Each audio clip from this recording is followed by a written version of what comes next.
네, 안녕하십니까. 이렇게 그 바쁜 시간을 내주셔가지고 감사합니다. 여기 이제 제가 오늘 그 주제로 부탁받은 내용은 그 학습과 뇌 훈련, 우리 교육관에 어떤 관계성이 있는지 이런 걸 좀 설명을 해달라. 그래서 제목을 이렇게 뽑아갖고 왔습니다. 어느 부모나 다 공부 잘하기를 바라죠. 그리고 똑똑하길 바라고. 근데 그동안에 보면은 우리의 공부 잘하게 만들어야 되겠다, 성적을 끌어올려야 되겠다 하는 데 있어서 대부분의 사람들이 방향을 전혀 다르게 지금까지 잡아왔다는 것이죠. 성적 향상 무엇이 문제인가? 제가 한번 정리를 해봤어요. 그동안 모든 사람들이 어떤 생각을 하고 있었는지. 지금 주의가 산만하다. 우리 애는 공부 못하는 이유 주의가 산만해서 그래. 또는 정서적으로 불안정해 쟤는. 그런 말. 집중력이 약해. 끈기가 없어. 여기 있는 것들이 전부 다 누구를 닮았는지 몰라도 쟤는 미련해. 나는 안 미련한데. 머리는 좋은데 엄마 닮아서 머리는 좋은데 얘가 노력을 안 해. 노력만 하면 쟤는 공부 잘해. 이런 얘기들. 요즘 걔가 스마트폰에 빠져버렸어. 이런 얘기들. 예. 게임만 한다. 학교를 재미없어서 가기 싫어한다. 학교가 재미없다는 거죠. 예. 또 어떤 이제 장애가 있다든가, 공부하기를 싫어한다. 이런 굉장히 많은 이유들이 있어요. 근데 정작 핵심인 뇌에 대해서는 그 누구도 생각을 안 합니다. 예. 이게 모두 다 이렇게 되어진 증상은 그 이유가 뇌에 있거든요. 뇌에. 예. 근데 이걸 그러면 하나하나 전부 다 고치려고 친다면은 방법이 너무나 많아요. 그래서 어떤 일이 벌어지냐면은 돌아다녀요. 해결책을 찾기 위해서. 수많은 시행착오를 겪으면서 굉장히 많은 돈을 잃게 되는 거죠. 그러면서도 전혀 효과를 못 봐요. 그래서 왜 뇌에 대해서 생각을 하지 않을까? 저는 그게 굉장히 좀 의아했습니다. 그래서 찾는 것은 뭐냐면은 좋은 선생님을 못 만났다. 좋은 학원을 못 다녔다. 그러면서 학원을 맨날 돌아다녀요. 이 학원에 다녔다가 저 학원에 다녔다가 돌아다닙니다. 상당히 많은 경제적 손실을 갖고 오게 되는 거죠. 또 10대의 시간을 그냥 보내게 됩니다. 이 성적을 올려야 되겠다 했을 때에 거의 가장 좋은 시기라고 한다면은 12살이거든요. 12살 이전에 그 문제점을 해결을 해야지 됩니다. 딱 초등학교 졸업할 때잖아요. 중학교 입학하는 이 경계 나이 때인데 그 전에 문제를 해결하면은 중학교 들어가서 굉장히 좋은 성적을 낼 수가 있어요. 예. 근데 그렇지 못하면은 굉장히 어려워지죠. 그래서 이제 나중에는 이제 이렇게 되죠. 포기하자. 공부가 인생의 전부가 아니야. 이제 타협하는 겁니다. 자기 자신이. 학교 우등생이 절대 사회 우등생 될 수 없어. 사실은 학교 우등생이 사회 우등생이거든요. 우리 사회 자체가. 학력이 지배하고 있는 사회고. 그걸 절대 무시할 수가 없습니다. 아무리 인사 면접 볼 때 최종 학교 학력에 대해서는 적지 말아라 이렇게 해도 결국은 저도 기업을 20년 넘게 운영을 해봤기 때문에 가장 객관적인 것은 어느 학교 나왔고 성적이 어느 정도 받았느냐 이게 객관적인 수치거든요. 무시할 수가 없어요. 근데 그동안에 이제 우리가 이렇게 될 수밖에 없었던 것은 너무나 뇌에 대해서 사회적으로 무지해서 이런 일이 발생했다 이렇게 생각을 하는 겁니다. 우리 애가 산만하다. 그 산만한 것에 대한 이유가 뭐냐? 뇌에 있는데 그걸 뇌에 있다라는 얘기를 누구도 안 하는 거예요. 그러다 보니까 원인을 딴 데서 찾게 되는 그런 일이 벌어지게 되는 것이죠. 네. 그래서 여러분 그냥 넘어가겠습니다. 왜 이게 뇌에 문제가 되는 것이냐? 그것을 한번 제가 인지 처리 과정, 뇌가 하고 있는 인지 처리 과정을 살펴보면서 설명을 드리겠습니다. 이게 이제 뇌에서 정보를 처리하는 과정을 도식화시킨 겁니다. 이게 이제 인지과학에서 가장 많이 쓰고 있는 인지 프로세서 그 도면인데요. 우리가 이렇게 얘기를 할 때 보면은 학교에서 선생님이 강의를 한다 그랬을 때에 많은 학생들이 놓쳐요.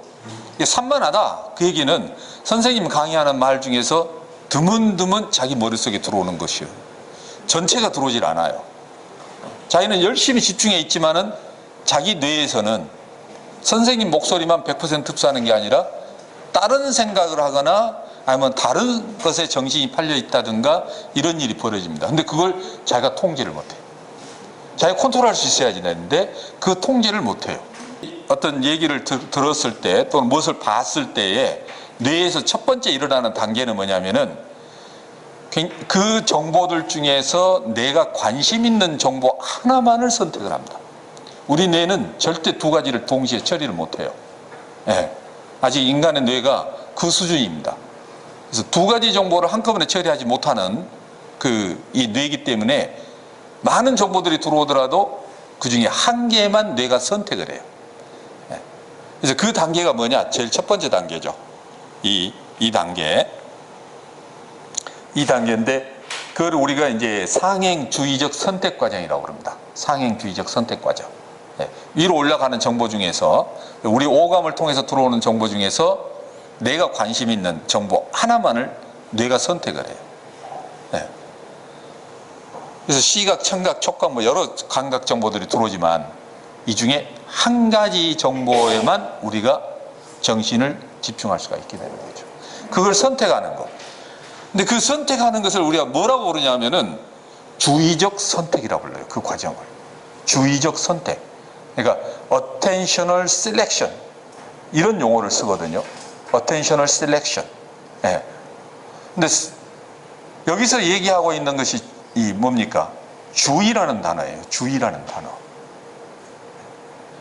두 번째 이게 이제 하나가 선택이 됐어요. 그래서 뇌로 들어갔어. 뇌로 들어갔으면은 그것에 대해서 우리 뇌의 중앙 실행부에서 이게 나한테 정말로 필요한지 안 한지 이것을 결정을 내립니다. 그것을 결정을 내려요. 그때 내려가는 것이 뭐냐면은 하행 자발적 주의 과정이에요. 하행 자발적 주의 과정. voluntary attention process거든요. 여기서도 역시 똑같이 주의라는 단어가 들어갑니다. 네. 그래서 원래 우리가 이제 주의라는 단어는 어떤 의미로 쓰이는 거냐면은 다양한 정보들 중에서 내가 관심 있는 정보 한 가지를 고르는 거. 이게 주의예요. 이게 주의. 집중은 뭐냐? 골라진 정보에 온 정신이 모아지는 거. 이게 집중이에요. 네. 그러니까 인지처리 과정에서 우선되는 것이 주의 과정이지 집중 과정이 절대 아니에요. 네.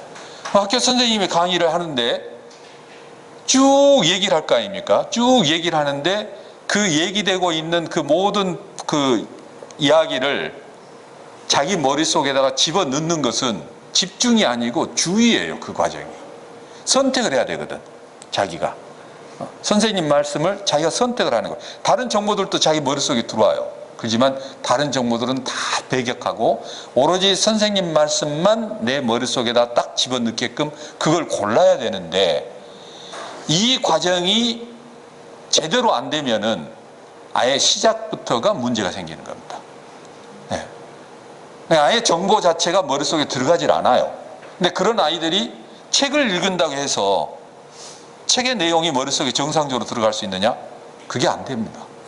즉 정보를 선택하는 능력 자체가 결핍되어 있기 때문에 책을 읽든 말을 듣든 뭘 하든지 간에 그 전체를 자기가 따라갈 수가 없어요. 팔로우가 안 되는 거예요. 그게 바로 주의 산만이라고 하는 현상입니다. 주의 산만. 그러면은 뇌에서 이걸 처리를 하는 제일 첫 번째 정보 처리 과정이 바로 이 단계인데 이 단계에서 그거 안 되어버렸다. 그러면 그 이후의 단계는 의미가 없어요. 그러니까 우리가 주의 산만한 아이들의 두 가지 유형을 이 과정에서 볼 수가 있는데, 처음, 즉 상행주의적 선택 과정 자체를 아예 못하는 아이들이 있어요. 그런 아이들이 소위 ADD, ADHD 이런 아이들입니다. 네. 근데 그건 들어갔어. 이제 머리에 들어갔어. 근데 머리에서 이제 우리 뇌의 그 중앙 그 처리부에서 이거 나한테 꼭 필요하고 중요한 거야 라고 해서 딱 결정하는 이 하행 자발적 주의 과정에서 못하는 아이들이 있어요. 이게 바로 우리 애는 좀 주의가 산만해 라고 하는 아이들이에요. 네. 얘들은 장애도 아니고 문제아도 아니고 몰라요. 그냥 지나갑니다. 부모들이 책상에 앉아 있는데 성적이 절대 안 올라. 네. 즉 하행 자발적 주의 과정에서 문제가 생기는 거예요. 그런 애들은 겉으로는 표현이 안 됩니다. 네. 뭐가 문제인지 몰라요. 근데 이 두 가지 서로 굉장히 중요한 이 정보를 입력받는 과정에 있어서의 주의 프로세스, 이게 제대로 만들어지지 않으면, 또 이게 제대로 발달되지 않으면 절대 성적은 안 올라갑니다. 네. 근데 이런 아이들이 성장을 했어요. 사회생활을 해. 정상적으로 안 됩니다. 똑같은 일이 벌어져요. 똑같은 일이. 뭘 하든지 간에 다 똑같은 일이 벌어져요. 네. 그러면 그 문제가 무엇 때문에 그러느냐? 뇌 구조가 그렇게 되어 있어요. 뇌 구조가. 이게 전부 다 뇌에서 처리되는 일이거든요. 네. 근데 왜 이러한 이 인지 프로세스 상에서 주의라고 하는 정보를 선택하는 과정이 뇌에서 일어나는 일인데, 이것에 대해서 너무나 사람들이 모르고 있기 때문에 뇌에 문제가 있다라는 생각을 하진 못하는 겁니다. 네. 그럼 뇌에 어떤 문제가 있어서 이러한 일이 생기느냐? 최종적인 문제는 신경망의 발달에가 문제가 생기는 거예요. 어렸을 때 제일 중요한 시기인 6세까지의 발달 과정에서 정상적인 신경망의 발달이 이루어지지 않아서 그렇습니다. 네. 그게 정상적으로 이루어지지 않으면 그 이후의 학습 과정에서 이런 형태로 나타나게 돼요. 나타나게 됩니다. 네. 그래서 그렇게 해서 이제 이 정보는 나한테 필요한 거야 라고 해서 딱 받아들이는 순간 뇌의 내부 처리 프로세스에서 자기 기억 정보랑 이걸 비교를 해요. 기억 정보랑. 기억 정보랑 비교를 해서 이게 옛날에 있던 것이다 그러면은 그 기억이 공고가 됩니다. 강화된다는 얘기죠. 이게 새로운 거야 그러면은 새로운 회로 속에다가 이 정보를 저장을 시켜요. 네. 그렇게 해서 자기 머릿속에 일단 임시적으로 그 정보가 들어가게 되죠. 그리고는 거기에 맞춰서 내가 어떠한 행동을 해야 되겠다라는 계획을 세우고 실제 행동으로서 자기가 동작 표현을 하게 되는 것이죠. 이 프로세스가 우리가 모든 과정에서 항상 발생이 되는 거예요. 발생이 됩니다. 네. 그래서 이러한 과정을 우리가 학습 단계로서 얘기를 해본다면은 학습에는 세 가지 단계가 있다. 이렇게 볼 수가 있습니다. 첫 번째 단계가 바로 주의 과정이에요. 주의 과정. 네. 상행주의적 선택과 하행 자발적 주의 과정.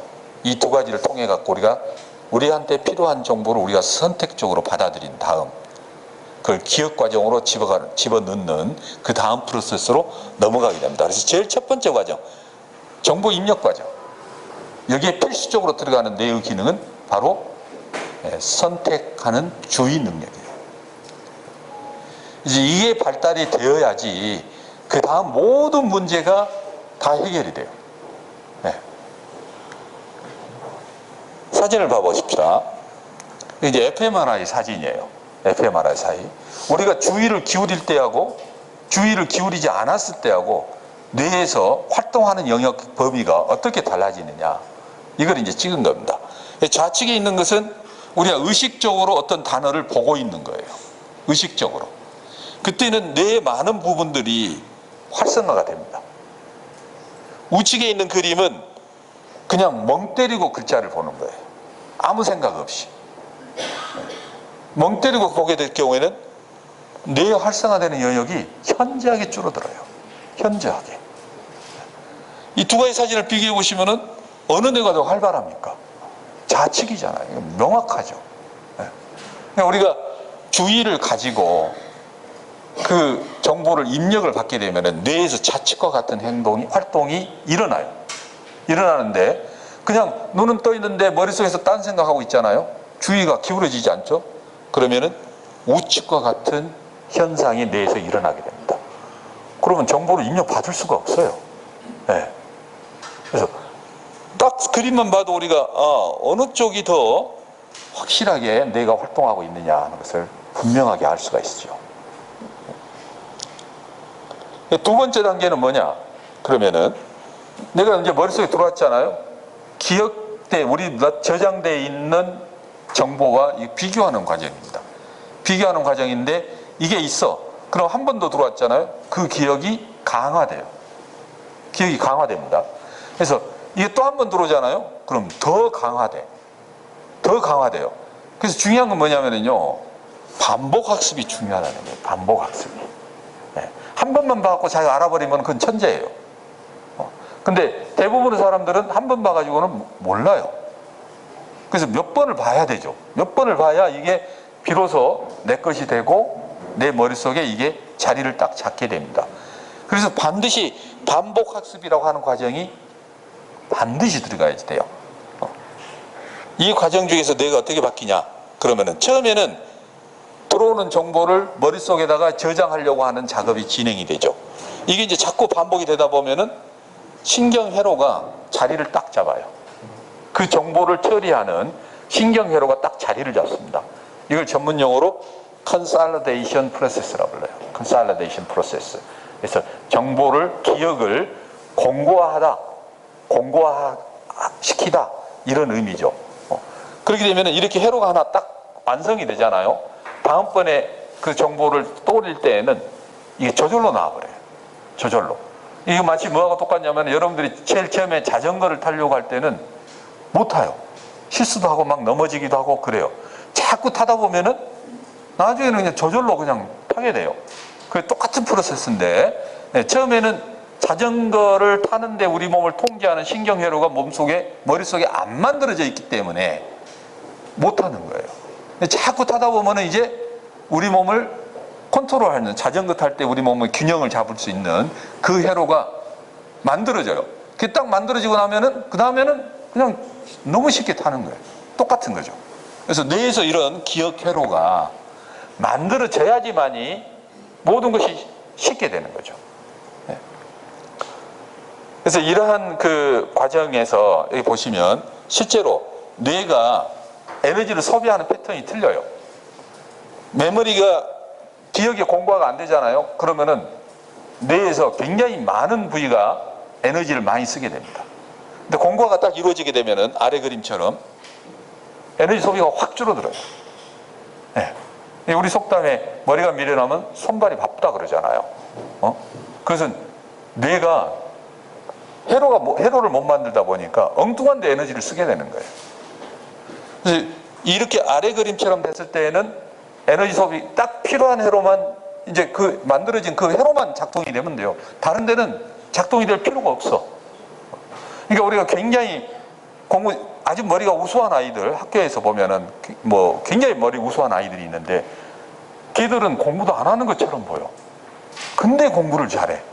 그건 왜 그러냐? 바로 아래와 같은 뇌의 상태가 만들어지기 때문에 그러는 겁니다. 네. 이렇게 되기 위해서는 반드시 이 과정이 있어야 돼요. 이 과정이 뇌에서 뇌의 신경회로가 이렇게 만들어져야 되는데 이렇게 만들어지기 위해서는 바로 반복 학습을 해야지만이 된다는 거죠. 반복 학습을. 결국 이 얘기가 뭔 얘기입니까? 신경회로 문제예요. 신경회로 문제. 어떻게 네트워크가 발달되느냐. 이거하고 똑같은 얘기가 되는 거죠. 우리가 이제 뉴런들이 이렇게 쭉 있는데 이 뉴런들이 서로 어느 정도의 밀도로 네트워크가 만들어져 있느냐에 따라 가지고 이 정보를 저장하는 양이 틀립니다. 정보를 저장하는 양이 틀려요. 같은 개수의 뉴런을 가지고도 신경 네트워크가 얼마나 발달되느냐에 따라서 정보를 저장하는 개수가 틀리다는 거죠. 그 얘기는 결국은 작은 개수의 뉴런 가지고도 얼마나 다른 사람보다 더 많은 정보를 그 안에 집어넣을 수가 있게 되니까 굉장히 효율성이 높아지는 겁니다. 적은 에너지를 가지고 많은 일을 할 수가 있어요. 그게 결국은 뇌가 굉장히 효율적으로 움직이는 것이죠. 내가 작은 공부를 1시간만을 해도 다른 사람들이 2시간, 3시간 할 수 있는 공부의 양을 내가 할 수 있다. 그러면 이건 엄청나게 효율적인 것이거든요. 그러한 뇌로 바꾸기 위해서는 바로 신경 발달, 신경 네트워크가 만들어져야지 된다 하는 것이죠. 결국은 첫 번째 조건에서도 우리가 봤던 것은 바로 신경망의 발달이거든요. 신경망의 발달. 두 번째 과정에서도 역시 이런 반복 학습을 하는데 얼마나 신경망이 발달이 되어 있느냐에 따라 가지고 반복 학습의 횟수가 결정이 된다는 거죠. 효율적인 차이가 생기기 때문에.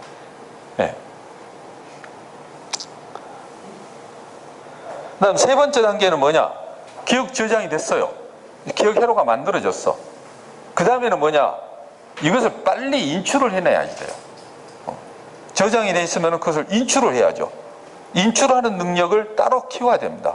근데 인출하는 능력을 키우는 것은 문제풀이를 하는 거예요. 문제풀이를. 그래서 우리가 얘들을 우리가 이 성적으로 끌어올릴 때는 이 세 가지를 반드시 해야지 됩니다. 반드시. 처음에 선생님이 강의할 때 우리가 노트를 막 정리하잖아요. 이게 이제 주의를 기울이는 거거든. 이게 주의 과정이에요. 이게 주의 과정. 그 다음에 예습 복습하면서 반복을 되풀이를 하죠. 그게 이제 반복 학습이고, 그 다음에 자기가 시험 문제를 풀잖아요. 그러면 이제 저장되어 있는 정보를 끄집어내 가지고 그것을 여러 다양한 형태의 이 문제에 적용을 해서 그것을 기억을 끄집어내는 능력이거든요. 이 세 가지 과정을 우리가 다 시키고 있어요. 똑같이 시키고 있는데 어떤 애는 잘하고 어떤 애는 못해. 그 이유는 뭐냐? 바로 뇌의 구조가 다르기 때문에 발생하는 문제다. 모든 학생들이 다 똑같은 프로세스를 하지만은 정작 굉장히 중요한 신경 네트워크 발달에서 차이가 생기기 때문에 이 세 가지 과정에서 능력이 차이가 발생할 수밖에 없다는 거죠.